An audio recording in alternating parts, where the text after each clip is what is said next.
Pink. Well, hello everyone. This is Carmen with Coffee with Carmen, and we all have our coffees today. And and today, 2 weeks ago, Shauna and I, we talked about trusting God and what that means to trust God, and we talked about the scripture we touched on was Luke 5:1 through 11. It was about when Jesus was watching Peter, and Peter and his men were coming in, and they had empty boats, they had empty nets, they had caught no fish, and how Jesus was watching them from afar. And that's how God is with us. He's always watching us. He's always He's always looking at us and watching what we're doing. He's watching. He knows what we're thinking. I always say that. He knows what we're feeling. He knows, what we're going through, and he definitely knew what Peter was thinking.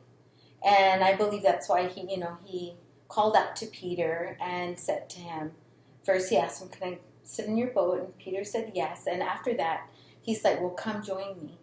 Come put your net on the other side." And Peter was willing to trust him. But in return, when they came back to shore, because of everything that happened, Peter trusted Jesus. So that made me think about what that meant. Like, we're wanting to trust God, but at the same time, He wants to trust us. And I touched on that the last video, and what that means for every generation to come. And the scripture that I chose last week was Psalms 103, 117. And I'm going to read that scripture because for me it had a lot of meaning to it. It says, but the loving kindness of the Lord is from everlasting to everlasting on those who fear Him, and His righteousness to His children and children's to those who honor and keep His covenant and to remember to do the commandments, imprinting His word on their hearts. And so I believe that as we're trusting God and He's trusting us back, we become that example for our children, and that's why it says for everlasting to everlasting, and how through that, God in return, everything and anything that God is sharing with us and we're willing to say yes to, He's faithful to it. Why? Because we're saying yes to Him and He's trusting our yes.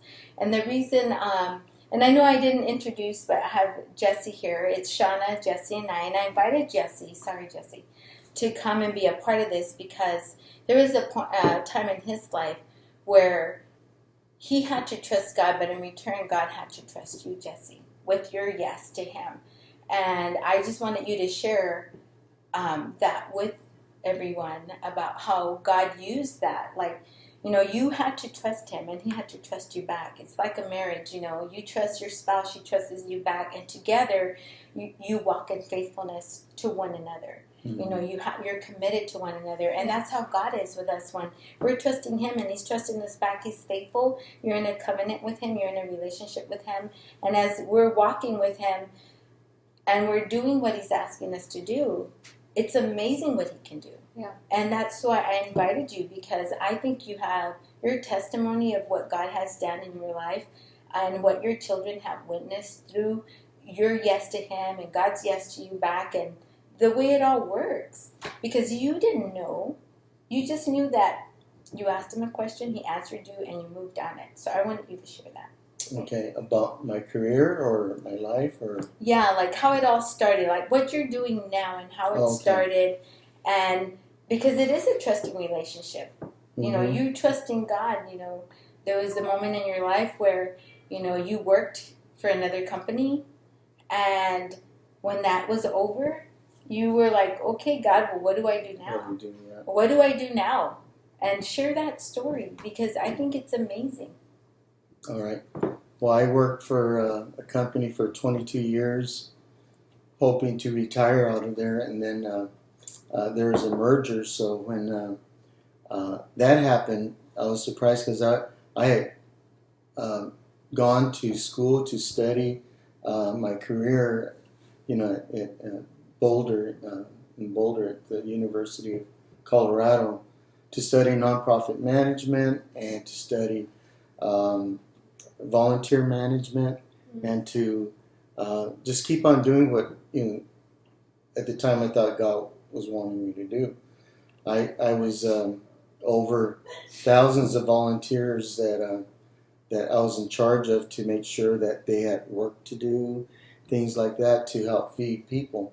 And coming from the second largest food bank in the United States, it was a big job. Wow. And so, one night I remember I told my assistants and my coordinators to go ahead and leave because it was late.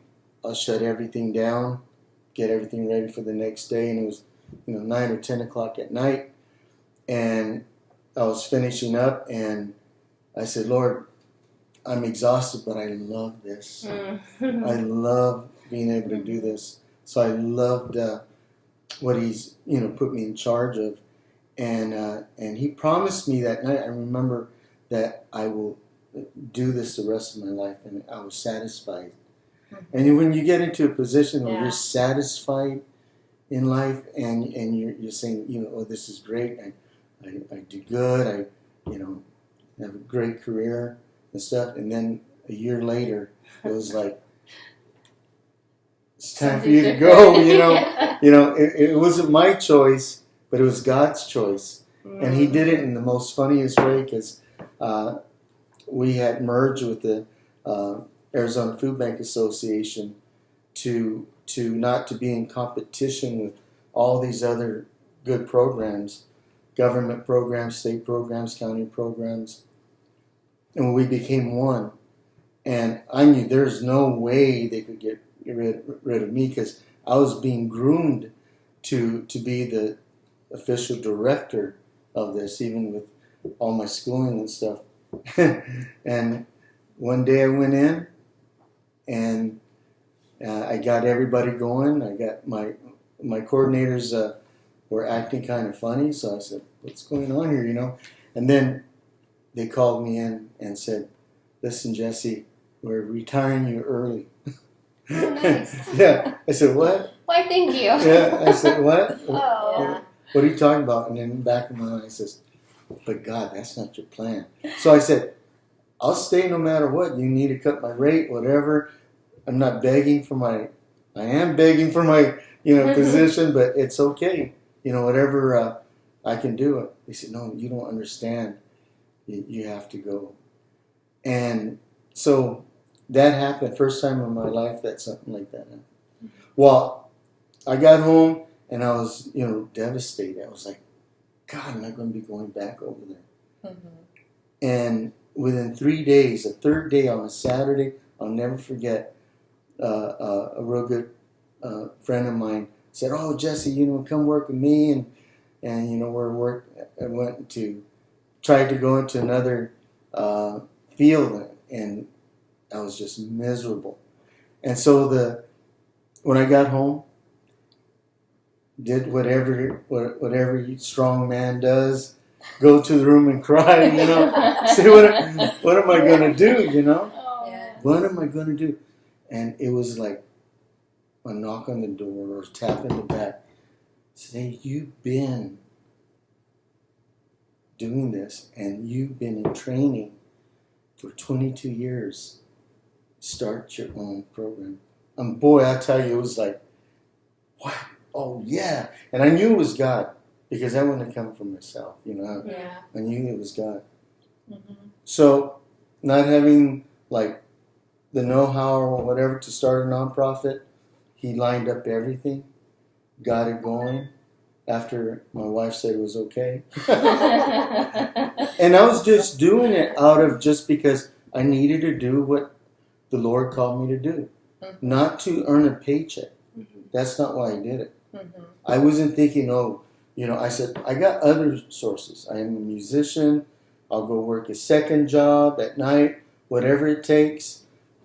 I'm not going to, this is not what you called me to do as a job, but as a lifestyle. So I started the that's Valley good. View Community Food Bank. And with that, I started the Arizona Food Bank Feeding Arizona program, different times. And to this day, it's been, since 2007, to this day, I do not take a paycheck. from the food bank. Wow. That's Okay, awesome. you know, Yeah. and that is so amazing. And the way we started was in a 500 square foot building with nothing, no resources, nothing. Just me knocking at different doors, saying, I'm not going to step on anybody's toes for food, but I'm going to ask if there's extra. Let's get it, Yeah. know. And people just started coming out of the woodwork saying, hey, I want to support this. I want to support this. Wow. Yeah. So it was determined that, with our board of directors and everything, that I stay as a volunteer and I stay as the founder and I stay as the director. I don't want to have to pay a director when I knew exactly how to, run it. Mm-hmm. And he blessed it. Since our inception in 2007, we served over 30 million people. Wow. And still serving. Mm-hmm. Out of just giving bread out, every day. Yes. Now we're serving it's probably about $400 worth of food in every basket. Mm-hmm. Yeah. What? Yes. Oh my In gosh. every basket with meat, everything you can think of, dairy, everything, canned food, fresh vegetables, and we serve over 500 people a day. Wow. Isn't that something? That is. That's God. It is God, and it reminds me of the story. I'm not that talented. And that's just it. Like, God knows we're not talented, but Hey. Hey, we are. But I'm what just I'm kidding. trying, you know what I mean? I Like, know. He knows. All He wants is our yes. Us trusting Him trusting us back, and us being in alignment with Him, willing Yeah. to work. He brings in the people. I remember when this all started, and it was that little 500 square size building. And I remember, I was there that first day, and I was just handing out bread, and it's just what God did that day. It was just amazing, and then it just kept growing and growing. Mm-hmm. But not only that, your children have witnessed the faithfulness of God Mm-hmm. and how He works, and how not only is it you, but it's your entire family. Not just your entire family. You have others that are there helping. You have volunteers that come, that give their time, that are willing to do whatever it takes. And they do it with a smile. I mean, they go because they want to be there. And God blesses that. He blesses your yes. He blesses your, it's like a whole different walk. Yeah. It's like when Peter, and I think about the story when, the disciples saw Jesus walking on water. And how Peter looked out and he's like, well, is that you? I want to walk on water. So Jesus called them out, and God, He does that. He'll call us out to walk with Him. And the moment we start doubting, we start sinking. But I'm trying to say that because not everyone is calling out to God for direction like that, like Peter did. You show me, God, and I'll follow you. I'm willing. Yeah. Because some stayed in the boat, but it's okay to stay. Some of us are meant to stay in one place and just be there and retire there, and not that God's using whatever gifts they have in that area, but God knew there was more in you. Why? Because of your children. And not only that, but He's also been able to use you to bring out the gifts of music. And I say that because my boys are in ministry.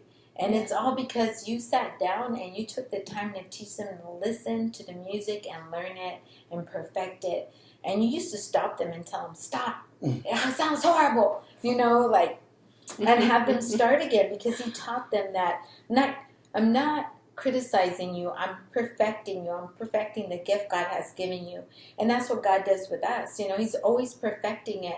And He's always using us as long as we're willing to as long as we're willing And to. the good thing is He doesn't care about the mistakes. No? He doesn't care about anything like that, because if we hear Him and we obey, He knows, just like anything else, we are going to make those mistakes. We are going to fall, and we are going to, but He's our one that where we could lean on and stuff. And that's what I've done all my most of my life, Right. is to lean on Him. And it's just not about, I know that when He did call me into the feeding program for people. That's just a little what he's doing in my life. He's going to even do a lot more in my latter years. He's going to do way more because the vision that he's given me is just like it blows me away, you know.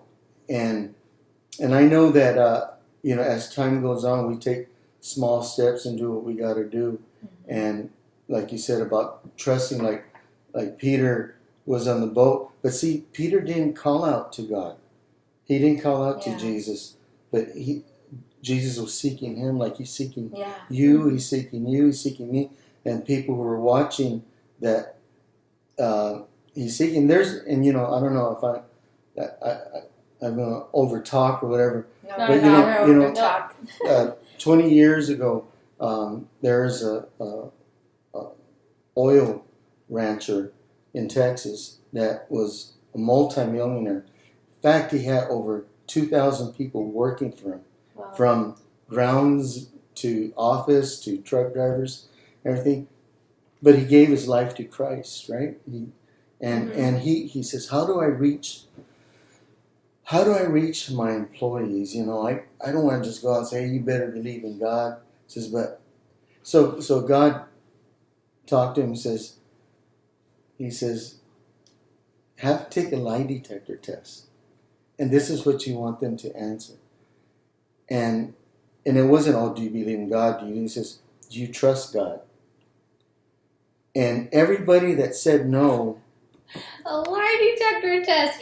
Okay, I don't know about you guys. I've thought about how funny it would be to take one of those sometimes. Yeah. I feel like I would just fail everything because I'd be so nervous. Yeah. And everyone that said no, that they didn't trust God, showed that they're lying. Really? Yeah, your DNA, your whole body, your mind and stuff will stop that and say, hey, I am real. I am alive. I am. You have to trust in me, because he trusted us first with our soul. He gave us a living soul so we could, he trusted us with it so we could be with him forever. Right. And so it's in our DNA, and people don't realize it. Right. They absolutely say, nope, I don't believe in him. Nope, I don't trust him. Nope, I don't. And it showed and that told the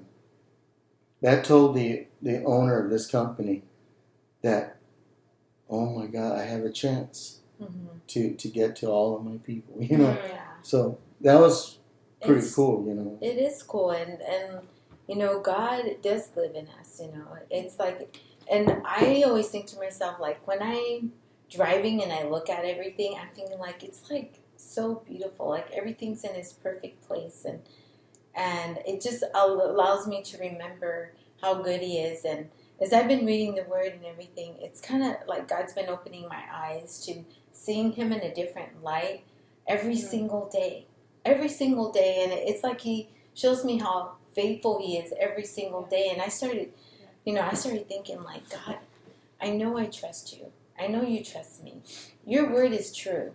And if your word is true, then there's no way I'm going to deny what you're saying here. Like what you know, exactly what you say in the word. You say that you promise every generation to every generation. Just like, you know, people who stop and really look, Jesse, to what God has done through your yes, through you know, going to Rose and saying, you know what, I'm going to start a food bank, God. And, you know, she's looking at you, I'm sure, like, okay. Yeah. You know, because it takes all, you know, to be able to do that, it takes total trust.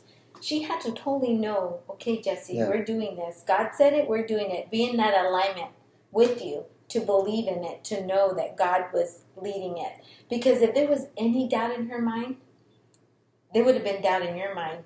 And then it would have just stopped things. And that's how I've been seeing the word. Like God is saying, as you read it, believe it. Believe every single word. Don't doubt any of it. The moment you doubt it, your children doubt it.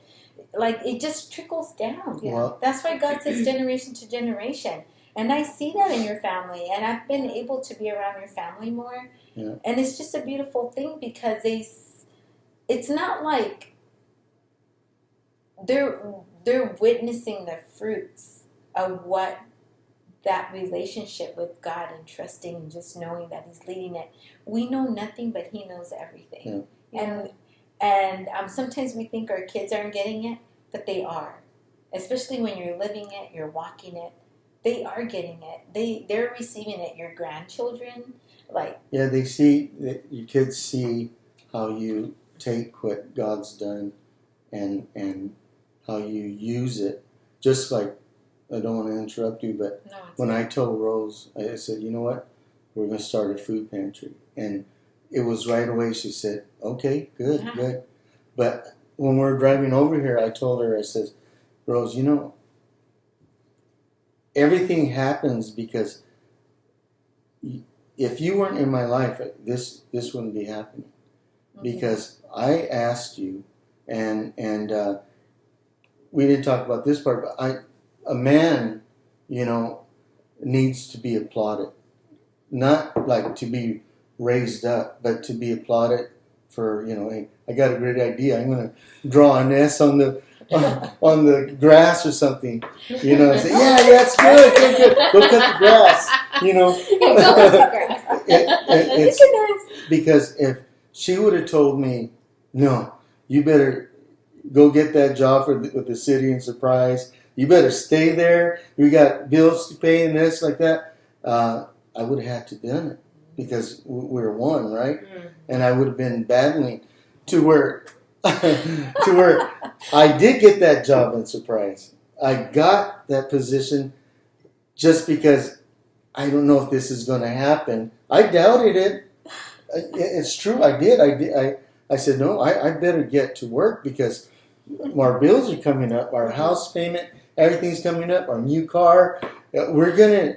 No, I better. So I was putting not the spiritual side, but the human being of saying responsibility. Yeah. So I got the job in Surprise, City Surprise.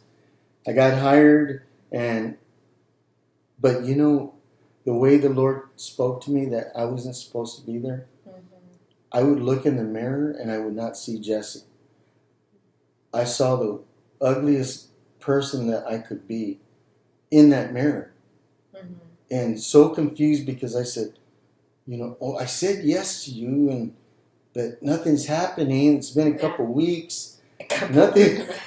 You know, a couple of days, and you know, it's been a couple minutes, Lord. Where are you? I come from the second largest food bank in the United States, and nothing, you know. And everybody, even my pastor, told me no, because I said, "Can I open up a food pantry here?" He said no, and he said, "Let's meet with his accountant." And the accountant was telling me, he's a Christian guy. He was telling me, Jesse, you just need to start a new career. You can't start no food bank. Even with the Association of Arizona Food Banks, I knew them well, the head people, and I told them what they're doing. No, Jesse, you can't do that. I said, but your website says to call you if I want to do anything like that. Nope, you can't do it. So, you know, of course, I'm going to do the human thing. Better get a darn job. Better do this. This was happening in between everything. And one day I went in. I'm not lazy. I'll work and do whatever it takes. Well, I went in and I was so depressed because God had told me to do something and I wasn't doing it. And I went into the bathroom mirror and I looked at myself and I saw that same ugly person that I said, that's it. I gotta leave. I gotta leave. And I called Rose because I don't remember if what happened if she dropped me off. You're going to work. I'm going to drop you off. Whatever. But we have 8 kids. But you know, I'm going to stay all day and work. Whatever. And I called her. I said, "You better come get me. You better. I'm not going to. I cannot do this. The job was easy enough. It was hard work and stuff. But I'm not supposed to be doing this." And I went to my boss and I said, "Listen," I said, "I can't do this." They said, "Oh yeah, you can. You know, we're going to train you." I said, "No, I can't do this. You need more money?" "No, I cannot work here." And they were just like, "Why?" You know, I said, "I just can't." And so I left, and Rose found me and walking home, and she said, and she picked me. She goes, "Man, I picked up the devil." You know, Oh no. I was so, you know, a man, when God calls a man to do something, because we're all called to do something, but a man's position is to be the provider, the hunter, the, all that. It's supposed to be that. Take care of the family. Mm-hmm. And even though that I could have provided and done all that, Mm-hmm. but the other thing, God told me when He tapped me in the shoulder and said, "You've been in training, get out there." And when I quit that job, instead of going my way, Mm-hmm. when I went His way, He did it. Yeah. He started, my paperwork came in, my nonprofit status came in. We got a building for free for a whole year. Wow. People were coming and they're paying my bills. Thousands and thousands of dollars. Said, "No, we don't want this to go to the food bank. We want to pay your bills." Wow. People were bringing us food, not for the food bank, but for our family. I said, "God, what are you doing here?" Yeah. It was like, what the heck? But I said, "Okay, I'm going to roll with this." And you know what? We are doing amazing. Yeah. Because when you answer that call, Yeah. and you got to take those small steps. Yeah. You answer that call, and I'm not just talking about man, but He calls you like you're doing this. He's called you what you're doing, Mm-hmm. and He'll just bless it. It's true. He'll just bless it like unbelievable. We all pray for our kids every day, and we want the kids to know that you got to trust God. Right. But God's not worried about us not trusting Him. Even when we say, "Well, I don't trust you," Mm-hmm. because He trusts us. Mm-hmm. When He trusts us, even when we have all this crazy stuff going on, and we might not be right with our walk with the Lord, but He still trusts us. Yeah. And that's just so amazing. That's 'cause Just He like loves Peter. us. Like Peter, like you said, was on the boat, and he told Jesus, "No, I'm not going to do that. I'm not going to throw. I was fishing all morning." Yeah. You know, I'm not I'm gonna- exhausted. And still, he trusted in His word. Yeah. And it didn't matter that Peter didn't trust Him. And the amazing thing is at the end on verse 11, it's when Peter, when they do come back, it says that they left everything and followed Jesus. Yeah. And sometimes God has to, you have to be able to look at it and say, "This isn't where I'm supposed to be," and totally just say, "Okay, I'm leaving everything behind." Like, yes, I know I'm a husband, I'm a father, I'm the provider, I've been all these things, but now I have to do it different. I have to do it your way. You've called me, you said, open a food bank. So I have to be willing to take those steps. And once you do, God does start doing things different, and He starts showing you, and it's like a kid, when you promise him something, and he reminds you. That's kind of what you were doing. You're reminding God, this is what you said, and I have to do this. No, I'm quitting.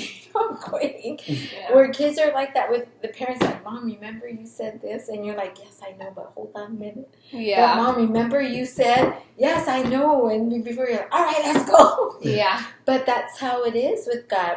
And that's how come I think it's so relatable when we're parents, because we're parents and we know, when our children come to us and we speak to them and we're being sincere and we're wanting them to hear us. God's the same way. Yeah. He's the same way. And I just think it's a beautiful thing when God uses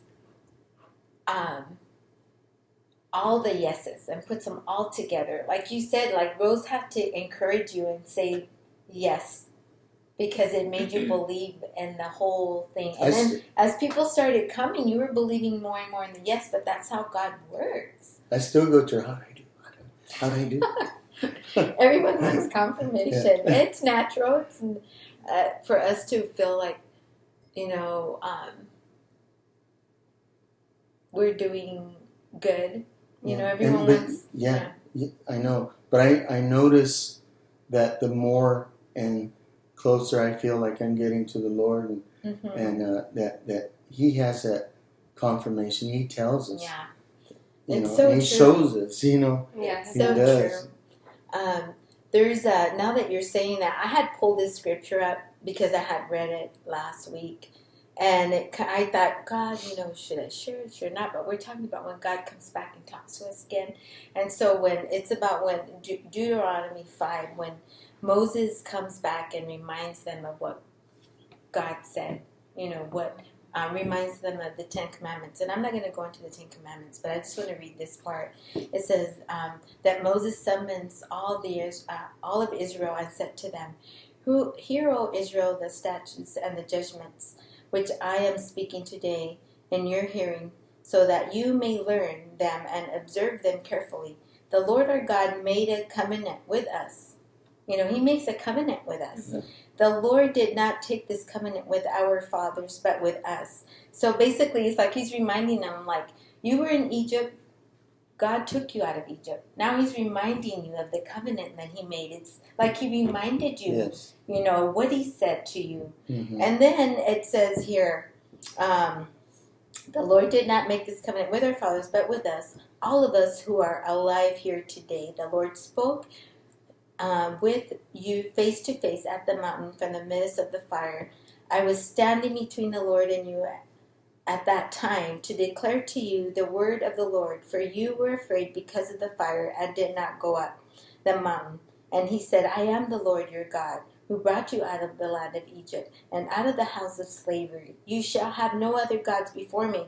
And it's like God has to remind us. Like He reminded you, like He's reminding us, like, I have spoken to you. Yeah. I have declared this. You have said yes to me. I have said yes to you. You are in alignment with me. You are walking with me.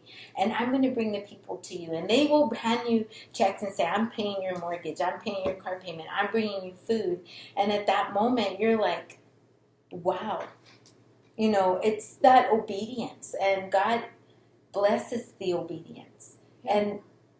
And so I don't know, but I had brought up this scripture because I thought, if I'm supposed to share it, I'm going to share it because, and here where it talks about, I was standing before the Lord. Where is it? Hold on. The Lord did not make this covenant with your fathers. The Lord spoke with you face to face in the mountain from the midst of the fire. And I was standing between the Lord and you at that time to declare to you the word of the Lord. So because why? Because we're afraid. God has to come back and declare it in our souls. And how does He do that? By us reading the Word. And He reminds us that the Word is true. And He was reminding them, remember what He did for you. What He said. I stood there. He shared His Word. He gave us, and it talks about the commandments and reminds them of how God is asking them to walk. And God does that in our lives. He keeps reminding us. Not, because He has to do that. He has to remind us of His promise. He had to remind them, look what I did. Didn't I take you out of Egypt? Mm-hmm. Didn't you cross? Didn't I part the sea? We talked about that. Yeah. And, we question so many things, but God is reminding us, like, didn't I do this? Didn't I do that? Didn't I show you this? Like He was reminding you, Jesse. And when you stood in the mirror and you're looking at yourself and you're like, God, this isn't the man you've called me to be. It's kind of like you were in Egypt, slaving away because, why? I got to pay bills. I got to do this. I got to do that. I know Shauna and I had a conversation. Remember when we were talking about, this is before we started doing the videos, and I was kind of sharing with you, like, different things that God had been saying, and you were like, well, Carmen, what is it that He is saying? I know you have to pay bills, and I know you have to do this, and you have to do that. But Yeah, I remember. And we had this similar conversation, and what God shared with you, Jesse. So as parents, we know what we're supposed to do, but God reminds us, there's things that I've asked you to do. Yeah. And don't forget. Mm-hmm. And every generation carries it on, and it's just the word that keeps flowing. Yeah. And the reminder and the promise and the faithfulness of God. And that's why I wanted to have you come, because God's been so faithful, but not just to your family, to every single family that you've given that food box to, that they come and they're like, man, I hear so many people tell me so many great things about how God has used the food bank. But why? Because you're like, okay, God, you said, and I'm not, I need to listen to you. Yeah. And it's beautiful. It's beautiful, and it's just learning to just put everything that we're thinking, like you said, the doubts and all of that, just put it aside. Mm-hmm. Just put it aside and believe the word of God, what He's saying, Yeah. the direction He's taking you, the covenant that you're in covenant with Him. Yeah. Yeah. So That's good. Yeah. Yeah, So- trusting is Oh, go ahead. no, just trusting. So just like from everything that you guys are talking about, the thing that I feel is kind of, continues to be brought up like in our conversation, you guys sharing, is the realization but the importance of understanding that God's able to show up and show His faithfulness and not prove but I would say demonstrate His love and His commitment to us when we move forward in our obedience to Him and what He's calling us to do. I mean, you talked about Moses, and I think about like Ruth, Esther, so many stories in the Bible where as they purposed to do things God's way and to be faithful to what they believed He was calling them to do, that then provided God with the opportunity to show them and to demonstrate to them His faithfulness. Because He is good. He's everything that's good, and He loves us. He's never, I'm just constantly reminded that He's never going to set me off into a direction to abandon me. Right. It's not part of who He is. It's literally impossible. He would never do that. Right. As He points to a direction and says, hey, I want you to go this way, or take a step left, take a step right, take a step into a new career or a new way of a career. Walk home.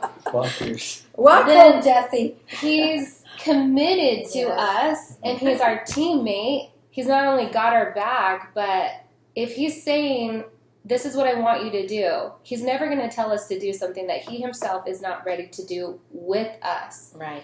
And I know for me, there's been times where I believe that God's calling me to do something or directing me in a particular way. And sometimes fear can creep up because I would get afraid that it's unknown, or maybe I've never done it, or I'm afraid I'm going to be alone and leave what I know and what's comfortable and what makes sense. And I don't want to go forward alone, but I'm not alone.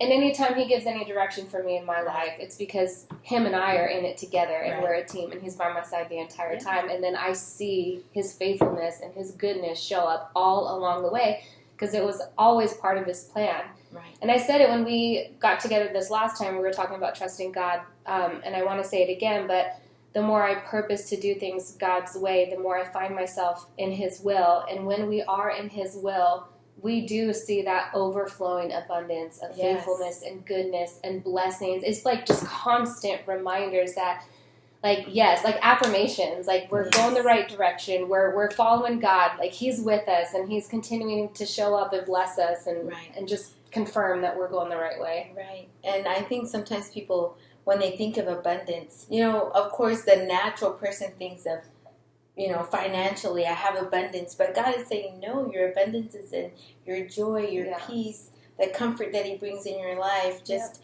just everything that God is in my life. God's been everything to me. Yeah. Same here. And I would not trade it for anything. I remember when God was like, okay, girl, put on your big girl pants on, and you walk with me and trust me. He didn't say put on your big dress on. No, big girl pants. Hey, tough girls wear pants. And they put on their cowboy boots. But no, God's just been good. And so funny. And Jesse, I want to thank you, and you too, Shauna. Honestly, Shauna, I still remember when I walked out the door and she left me a gift, and it was the ring light. And I do use it, by the way, when I do my videos by myself. Oh, nice. So I want you to know that I can use it. But, that was an encouragement. I remember I walked in with such a smile. I was like, oh my gosh, you got me a ring light. And just you, Jesse, coming and talking to me that day and saying, you know what, Carmen, God's doing something. Believe in it. God's doing something. And you